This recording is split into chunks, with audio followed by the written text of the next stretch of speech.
We're going to begin using Robot C today. On your desktop, there should be two Robot C icons.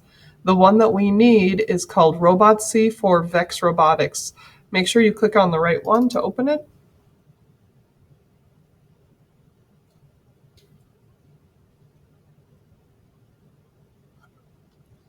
When you open Robot C, you may get prompted to download some updates. You may always download updates from Robot C. This is the start page we talked about in class a little bit. It gives you some patches, the versions, and some news. To get started, we're going to focus on a couple different menu options up top. We're going to start with the robot, and we're going to change our platform type. We need to be using natural language PLTW. So if it's checked, you're fine, and you can just check off to the side to get out of there.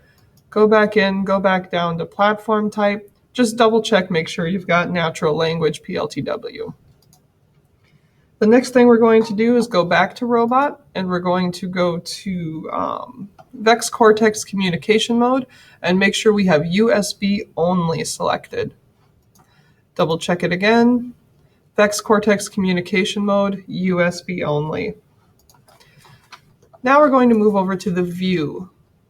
We're going to go to View, Preferences, and Detailed Preferences. There's a couple things you want checked. The automatic file saving, you want those boxes unchecked. So please make sure those do not have checks next to them. They can get really frustrating. And you probably want to uncheck Open Last Project on Startup. You can click Apply and OK.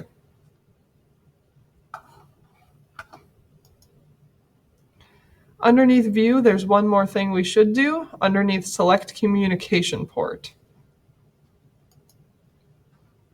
We need to make sure both of these boxes are checked.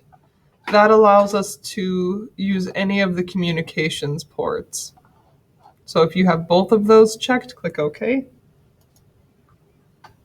Now we're ready to open a new file. There's lots of ways to open a new file. I'm just going to use the New File button. You'll see that there are tabs across the top. This is source file 2. This is the new file I just created. So you can have multiple documents open at once.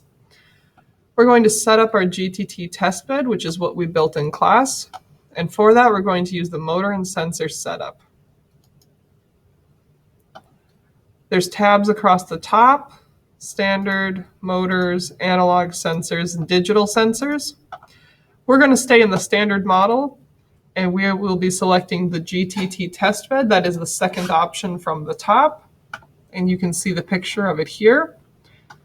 It also lets you know which components are plugged into which ports in the testbed. You'll see the Pragma statement appear. You need to have this Pragma statement in order for your computer to know what is plugged into the Cortex.